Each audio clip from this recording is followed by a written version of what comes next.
말씀은 베드로후서 3장 8절에서 9절 말씀입니다. 사랑하는 자들아, 주께는 하루가 천년 같고 천년이 하루 같다는 이 한 가지를 잊지 말라. 주의 약속은 어떤 이들이 더디다고 생각하는 것 같이 더딘 것이 아니라 오직 주께서는 너희를 대하여 오래 참으사 아무도 멸망하지 아니하고 다 회개하기에 이르기를 원하시느니라. 아멘. 사람들이 생각하지 못한 부분, 일반적인 사람들이 생각 안 하는 부분들요, 바로 그것이 회개라는 부분입니다. 예수를 믿지 않는다면 아마 이 회개라는 부분에 독려받는 이들은 별로 없을 것입니다. 왜냐하면 인간은 모두 다 죄성이 있기 때문에 이 회개라는 부분을 생각하지 않고 살아요. 그런데 성경은 많은 부분에서 이 회개를 촉구하고 있습니다. 이 세상에서 죄에서 자유로울 사람은 한 사람도 없습니다. 모든 인간은 나이에도 상관없고 성별에도 상관없고 사는 곳이 어디냐에도 상관이 없고 학벌이나 소유의 정도와도 전혀 상관없이 모두 평등하게 죄인입니다.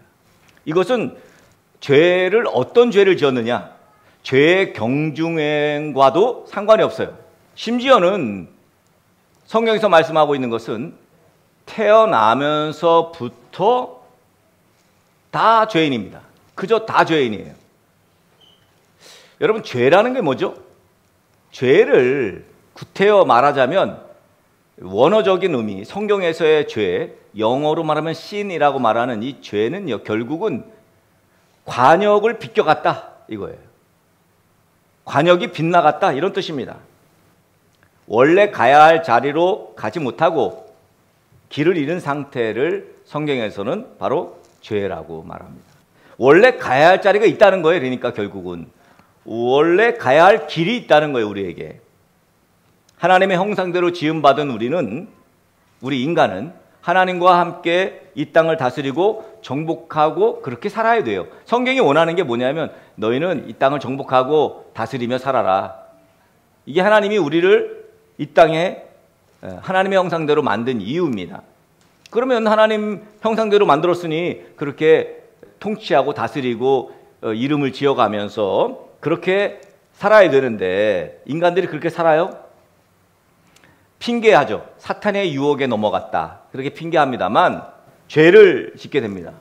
하나님을 떠나게 돼요. 하나님과 떠났다는 얘기는 하나님과 관계가 단절됐다는 얘기죠. 하나님과 분리되었다는 거죠. 이건 영적으로 죽은 거예요. 이미 분리가 됐으니 뭐 죽은 거죠. 여러분, 뿌리가 줄기와 분리됐다. 이건 죽은 거예요. 결국은. 그러니까 모든 사람이 죄인이라는 말은 모든 사람들이 지금 길을 잃었다는 거예요. 그래서 예외 없이 길을 잃은 모든 사람들의 그 죄의 결과는 결국은 죽음입니다. 사망이에요. 죽으면 됩니다. 결과가. 그 사망을 피할 재간이 없어요. 누구도.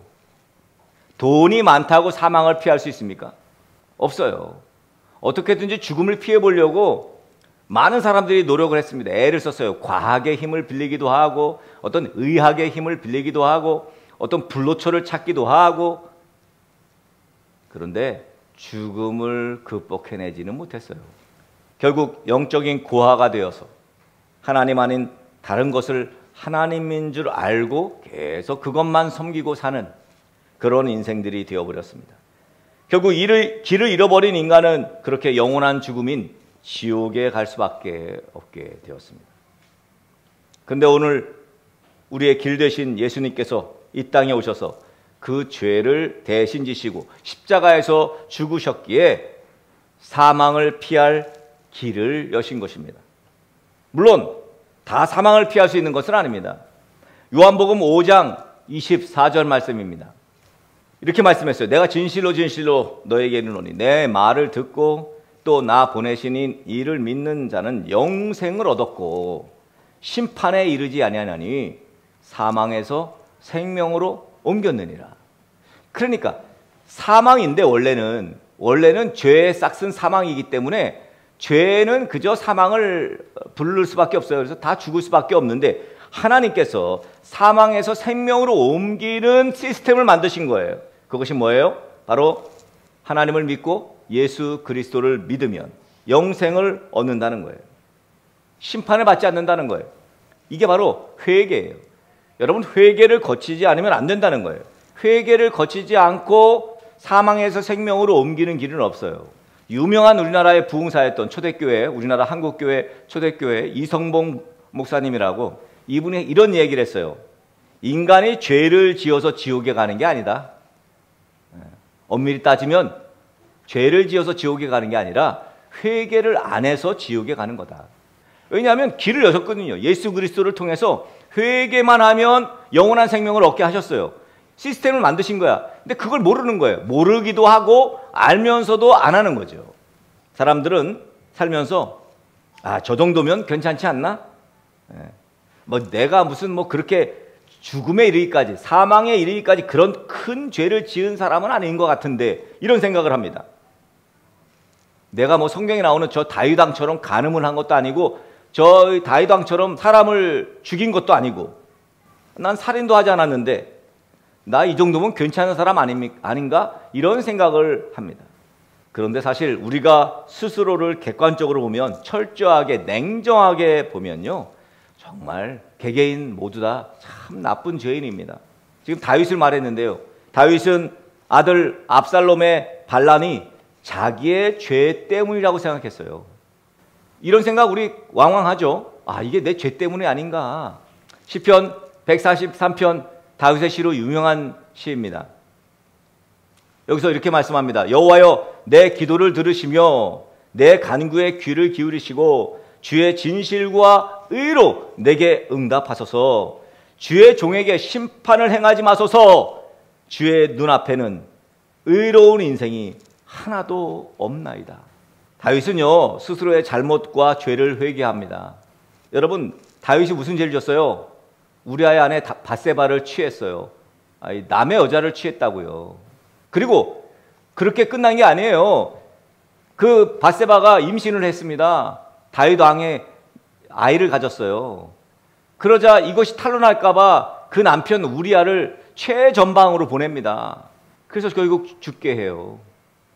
살인이죠.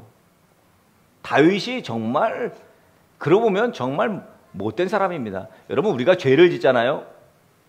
만약에 죄가 우리의 영원한 생명과 아무런 상관이 없었다면, 죄를 짓는데 정말 우리는 기가 막힌 죄, 엄청난 죄들을 많이 질 거예요. 죄 짓는 대회가 있었다면, 저도 그 대회에서 금메달은 좀 어렵겠지만 죄를 사람들이 참 잘 져요. 가책, 양심의 가책이 처음에는 있겠죠. 그러나 시간이 지나고 나이가 들에 따라 그 수준이 보통이 아닙니다. 다윗은 자기가 지은 죄를 깨달았어요. 그리고 잘못을 구합니다. 용서를 구해요. 다윗 인생에서 그 죄, 밧세바와 우리아와 이 간음과 이 살인의 죄, 이것이 다윗에게 오늘 시편 143편에 나와 있는 대로 정말로 그 죄 때문에 오는 모든 일들, 차라리 자기 아들이 자기를 배반하고, 아들이 지금 아버지를 죽이려고 해요. 아들이 배반한 그 죄가 내 죄 때문이라는 거예요. 다윗은 나단 선지자로 인한 깨닫게 해주는 선지자의 말에 결국 스스로 잘못과 죄를 회개하고, 그 회개로 인해서 다윗은 위대한 왕으로 인생을 마무리하게 됩니다. 사도행전 2장 37절 38절 초대교회 성도들이 베드로의 설교를 듣고 하는 이야기입니다. 그들이 이 말을 듣고, 베드로의 설교죠, 마음에 찔려 베드로와 다른 사도들에게 물어 이르되, 형제들아, 우리가 어찌할꼬 하거늘. 베드로가 이르되, 너희가 회개하여 각각 예수 그리스도의 이름으로 세례를 받고 죄 사함을 받으라. 그리하면 성령을 선물로 받으리니. 그러니까 말씀을 듣고 복음을 듣고 깨달았어요. 정말 그래, 예수님이 너희겠구나. 내가 이렇게 살아서는 안 되겠구나 깨달았어요. 그러면 내가 어떻게 해야 됩니까? 이게 당연한 수순입니다. 내가 어떻게 해야 됩니까? 목사님, 내가 어떻게 해야 됩니까? 장로님, 제가 어떻게 해야 됩니까? 성도님, 제가 어떻게 할까요? 하나님, 제가 어떻게 할까요? 그때 뭐라고 말합니까? 너희가 회개하여 각각 예수 그리스도의 이름으로 세례를 받고 죄사함을 받으라. 결국 죄사함이에요. 죄사함. 회개, 세례, 죄사함 다 같은 말이에요. 회개가 있어야 죄사함이 있고 세례를 받는 것은 죄사함의 표징입니다. 나는 죽고 이제 나는 죽었다는 거예요. 이제 예수로 산다는 거죠. 여러분, 인간의 본질이 죄인이기에 죄인, 그 상태로는 아무 일도 일어나지 않습니다. 죄인 상태로는 아무 일도 일어나지 않아요. 그냥 살다가 죽는 거죠. 그런데 죄를 회개하여 용서함 받고 거듭나면 죽지 않고 영원히 살게 되는 거예요. 그러니까 회개해야 변화가 일어납니다.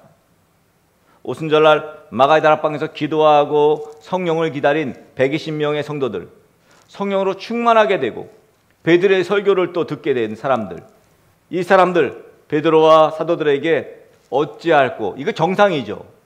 어떻게 하면 좋겠습니까? 예수 복음 들으면 그저 나오는 말 첫 마디가 어찌해야 합니까? 입니다. 하나님 어떻게 해야 할까요? 제가 어떻게 해야 할까요? 여러분, 회개는 그래서 너희가 회개하여 출발이에요. 출발. 회개는 출발하는 거예요. 내가 신앙생활의 하루를 출발하는 건 회개를 출발하는 거예요. 여러분, 회개는 후회를 말하는 게 아니에요. 후회하고 내가 그때 왜 그랬지? 이게 회개가 아닙니다. 회개는 단순한 외적인 행동 변화를 말하는 게 아니에요. 진짜 내적인 변화를 말합니다. 옷만 바꿔 입는 체인지가 아닙니다. 오늘은 빨간 옷, 파란 옷 아니에요. 그래서 누가 얘기하더라고요. 이 결혼을 빗대서 얘기하더라고요. 빨간색과 여자죠. 파란색 남자가 만난대요. 이게 결혼이래.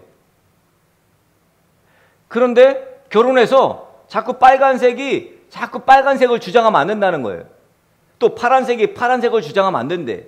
왜? 이미 빨간색과 파란색이 만나면 그냥 보라색이 돼버린 거예요. 빨간색은 없는 거예요.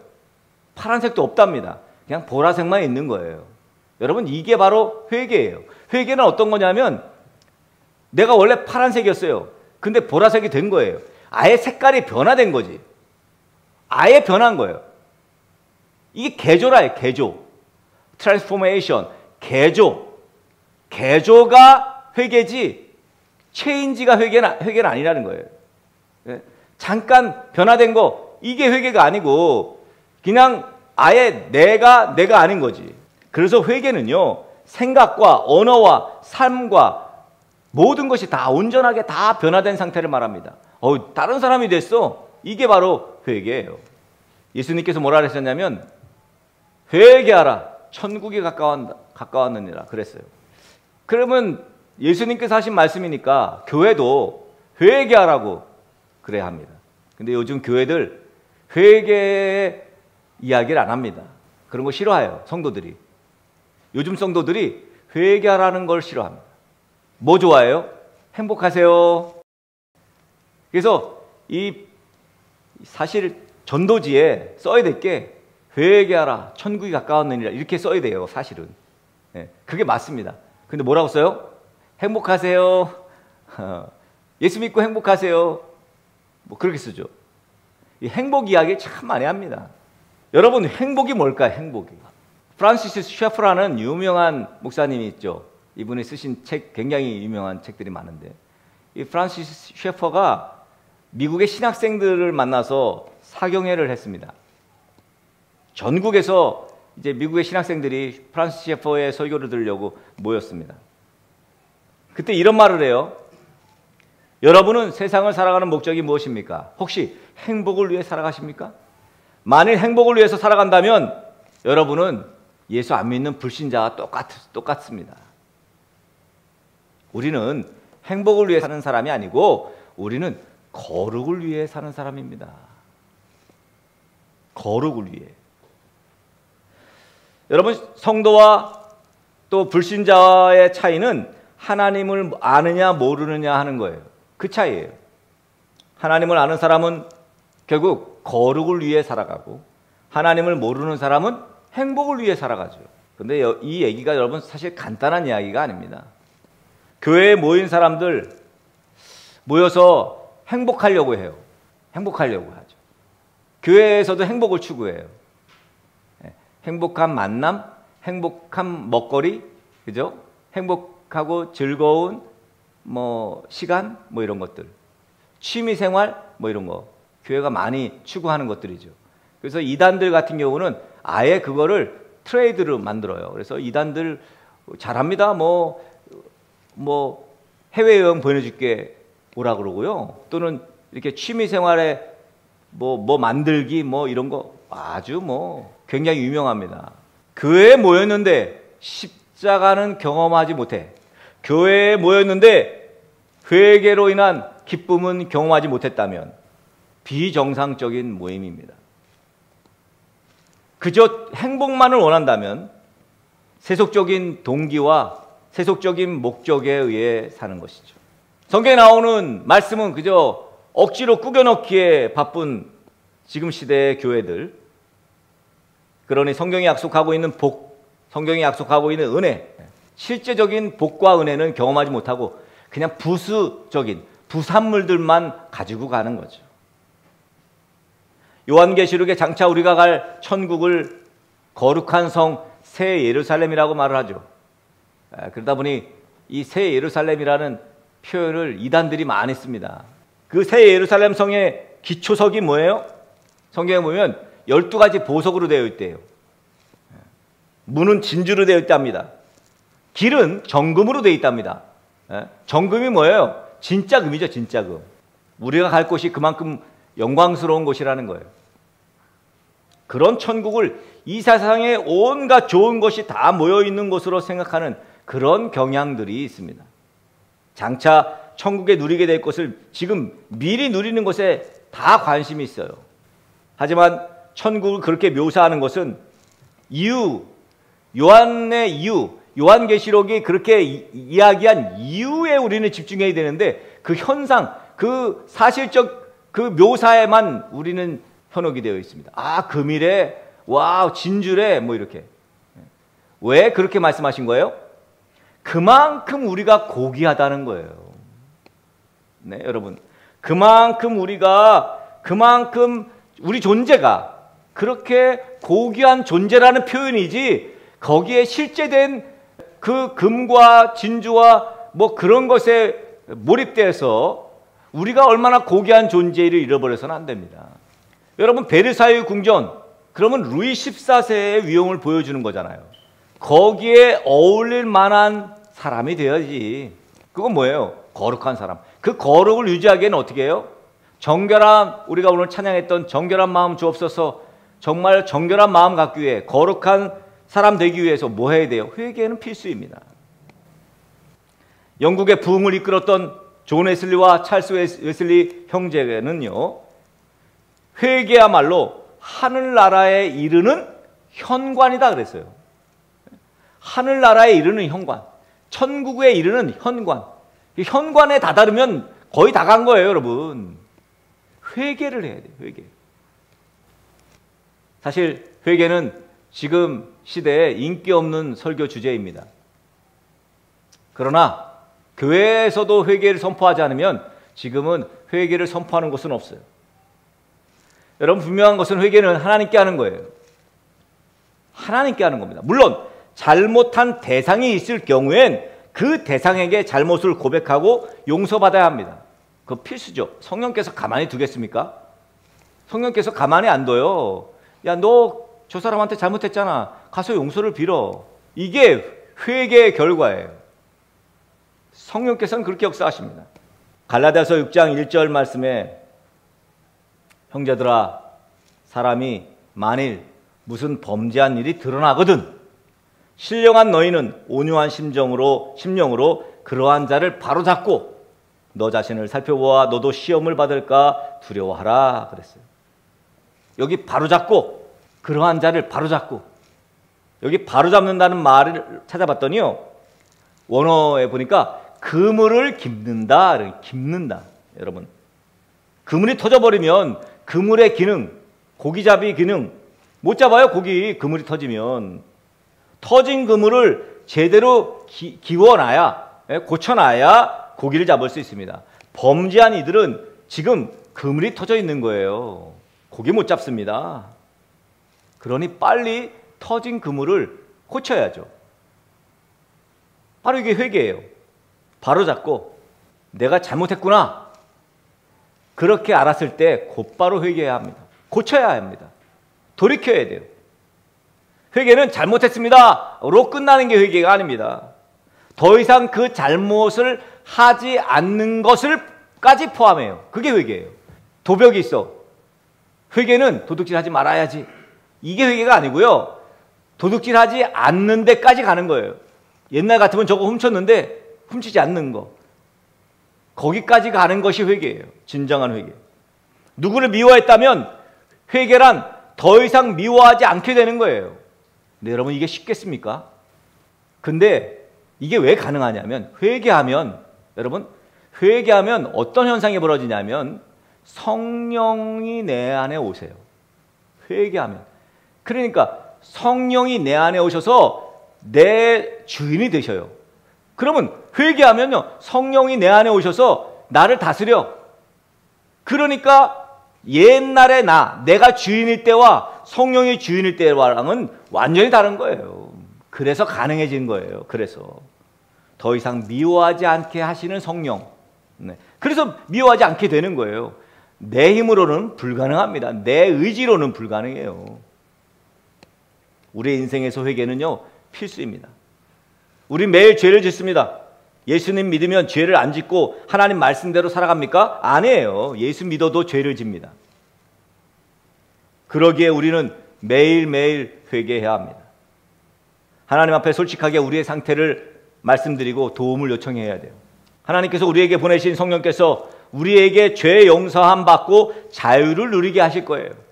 그래서 요한일서 1장 9절 말씀, 우리가 잘 아는 말씀입니다.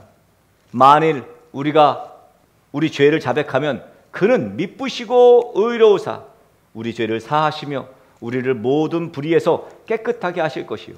그러니까 하나님의 원래 속성이 미뻐요. 하나님의 원래 속성이 의로우십니다. 우리가 하나님 앞에 자백하고 회개하면 하나님께서는 우리를 깨끗하게 하십니다. 우리가 할 건 뭐예요? 그저 회개예요. 회개. 그저 회개. 뭐 깨끗해지려고 의로워지려고 노력하고 애쓰고 할 필요도 없어요. 그냥 회개하시는 거예요. 그러면 성령이 우리 안에 오십니다. 여러분은 먼저 이제부터 회개부터 하시기 바랍니다. 그래서 우리가 기도할 때는 회개 기도부터 하는 거예요. 그러니까 먼저 바로잡는 거지. 먼저 돌이키는 거예요. 부디 여러분의 인생에서 회개가 빠지지 않는 인생 되시길 간절히 축복합니다. 잃어버린 길을 찾는 회개의 삶을 사시는 등대교회 지체들 되시기를 예수 그리스도의 이름으로 간절히 축복합니다.